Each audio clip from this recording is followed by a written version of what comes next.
প্রতি বছর 28শে ফেব্রুয়ারি মানে এই দিনটি ভারতে জাতীয় বিজ্ঞান দিবস হিসাবে পালন করা হয় এবং এই উল্লেখযোগ্য কৃতিত্বের জন্য তাকে 1930 সালে পদার্থবিদ্যায় নোবেল পুরস্কার অর্জন করেন। মানে তিনি নোবেল পুরস্কার অর্জন করেন কত সালে বললাম?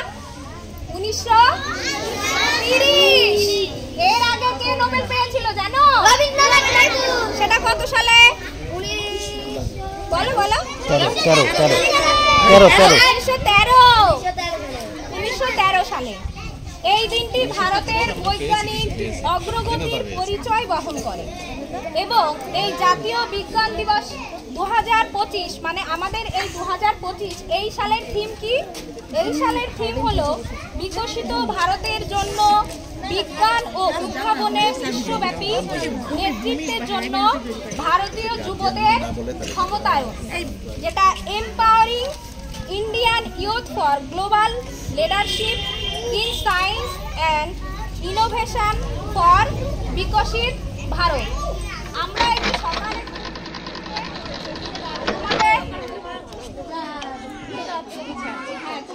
তোমাদেরই শিক্ষিকা সোনালী ম্যাম একটা কবিতা আবৃত্তি করে শোনাবে, তোমরা চুপ করে শুনবে। গুড নুন এভরিওয়ান, সবাই বসো, চুপ করে কিন্তু মন দিয়ে শুনবে। এই কবিতাটি আজকে এই বিশেষ দিনের জন্যই লেখা, আর আমাদের প্রিন্সিপাল স্যার কিষাণু বিশ্বাস মহাশয় উনি কিন্তু এই কবিতাটি লিখেছেন, আর পাঠ করছে কিন্তু আমি। সবাই কিন্তু চুপ করে শুনবে। 1921 সালে অক্সফোর্ড ইউনিভার্সিটিতে অনুষ্ঠিত হয়েছিল এক বিজ্ঞান সভা, নাম ওয়ার্ল্ড ইউনিভার্সিটি কংগ্রেস। তাতে যোগ দিয়েছিলেন ভারতীয় বিজ্ঞানী সিভি রামন। গন্তব্য অক্সফোর্ড ইউনিভার্সিটি, লন্ডন। যাতায়াতটা আজকের মতো ছিল না, সুদীর্ঘ পথ যেতে হয়েছিল জাহাজে চেপে। যাতায়াতের পথে তার মনে হঠাৎ প্রশ্ন জাগে, জল বর্ণহীন, তবু সমুদ্রের জল নীল কেন? আর আকাশের রঙই বা নীল কেন? যদিও আলোর বিক্ষেপণের যুক্তি এতে এর ব্যাখ্যা দিয়েছিলেন বিজ্ঞানী র্যালে। তরঙ্গ দৈর্ঘ্য যার কম তার বিক্ষেপণও বেশি, তবে সমুদ্রের জল কেন নীল? সেখানে কি আকাশের প্রতিফলন, নাকি এরও আছে অন্য কোনো কারণ? যুক্তি দুর্বল, এই তথ্য মানলেন না রামান। এ নিয়ে গভীর গবেষণা চলল আরো। অবশেষে এলো 1928-এর 28শে ফেব্রুয়ারি, বিজ্ঞানী সিভি রামনের আবিষ্কার যুগান্তকারী। বিজ্ঞান জগতে ফেললো সারা রামান এফেক্ট, একেবারে ত্রুটিহীন, জাস্ট পারফেক্ট। 1930 সালে এর জন্য পেলেন নোবেল। বিজ্ঞানী হিসেবে নোবেল পুরস্কার অর্জনে তিনিই প্রথম ভারতীয়, তিনিই প্রথম এশীয়। জীবনকে বিজ্ঞানমুখী করে তুলতে আর জনমানসের বিজ্ঞানের জনপ্রিয়তা বাড়াতে তারই স্মরণে সারা ভারতে পালিত হয় জাতীয় বিজ্ঞান দিবস 28শে ফেব্রুয়ারি, যার এবছরের theme empowering India youth for global leadership in science and innovation for বিকশিত ভারত। ধন্যবাদ সবাইকে।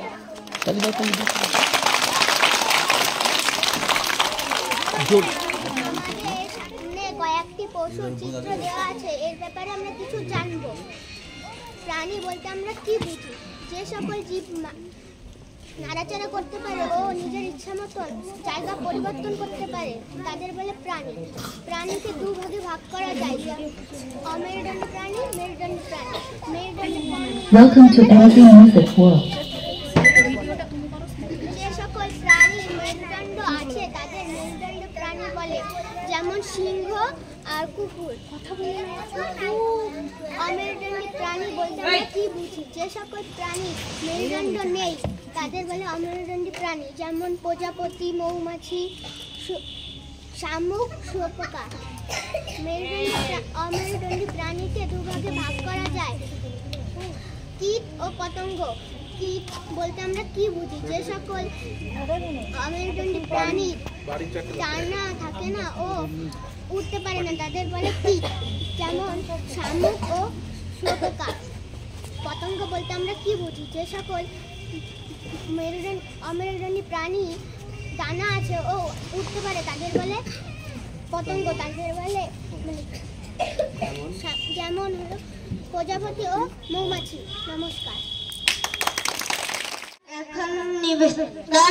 আমি একটি পাত্রে এই মোমবাতিটি স্ট্যান্ড করলাম এবং জ্বালিয়ে দিলাম। এবার আমি এই পাত্রে একটু জল ঢালবো।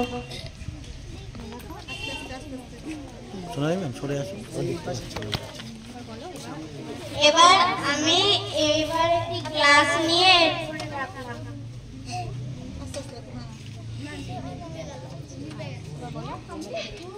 এর ভিতরে যেহেতু অক্সিজেন ছিল না সেই জন্য আগুনটি নিভে গেল। বাইরে থেকে কোনো বায়ু এর মধ্যে ঢুকতে পারলো না। বোঝা গেল? কিছু বুঝলে? ও প্রথমে জল দিয়ে নিয়েছে, পাইপ ঢুকিয়ে দেব, তারপর আমি বেলুন ফুলিয়ে ওতে বেলুন লাগিয়ে দিই।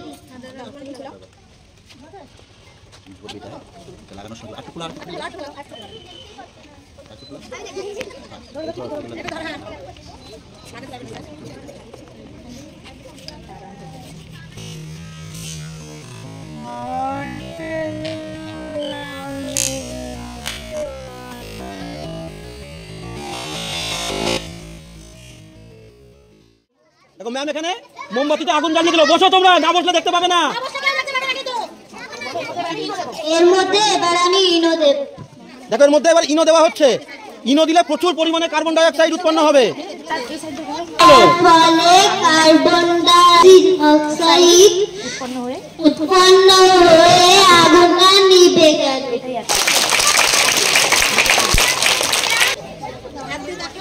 গাছ এঁকেছে, গাছের কোনটা কি দেখাবে? চারটি অংশ।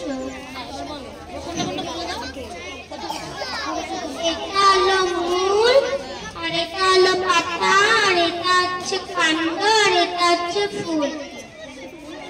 আচ্ছা বলো তো, এটা গ্যাসে দিলে বাষ্প বেরোয়, তারপরে আমি যখন এটা ঢাকনা ওঠাবো তারপরে বাষ্পতে দেব।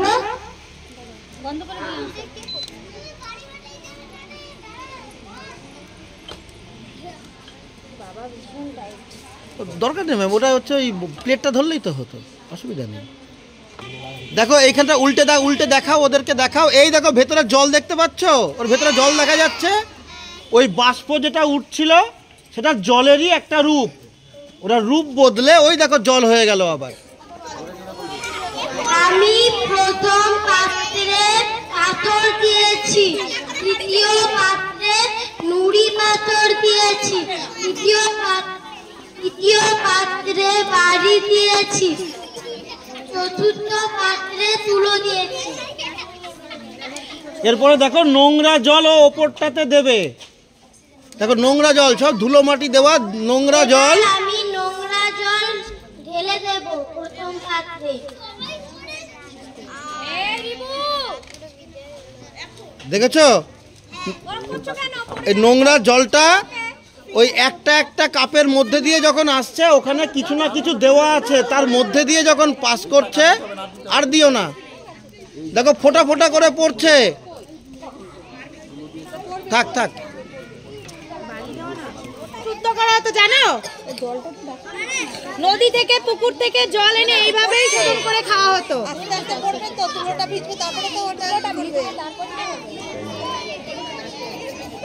সবাই এবার জল দেখতে চলে আসবে।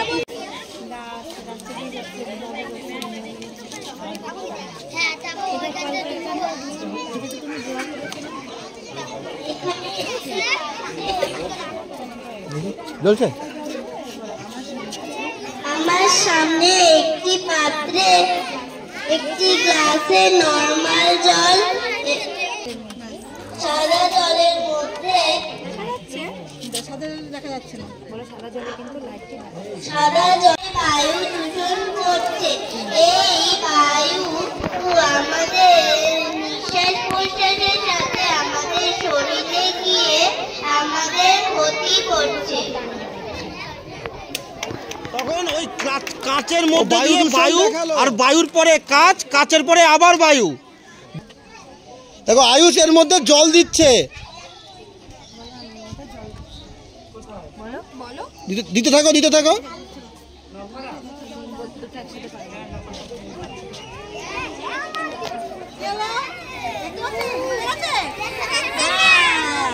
উল্টে গেছে তো,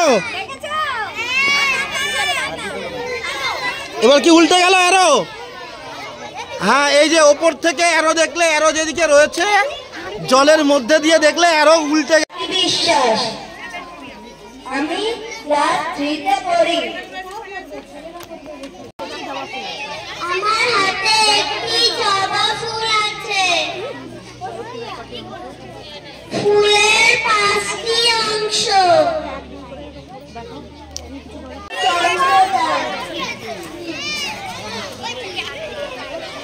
এটি প্রথম দেখো এই বেলুন দিচ্ছে, আর দেখো বেলুনের মধ্যে কিছুটা জিনিস রাখা আছে, সেটা হচ্ছে ইনো। ও বলেই দিয়েছে বেলুনটাকে যখন ওখান থেকে ছেড়ে দিল ইনোটা চলে গেল জলের মধ্যে। দেখো কি সুন্দর হচ্ছে।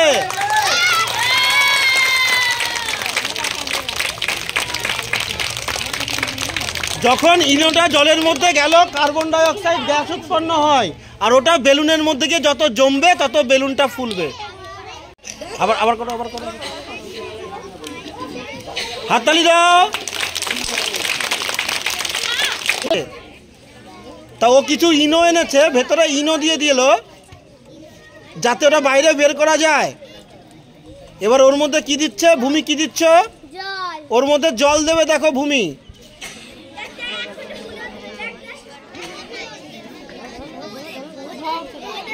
দেখো ধোয়া উঠতে শুরু করেছে একটু একটু করে। ওই দেখো,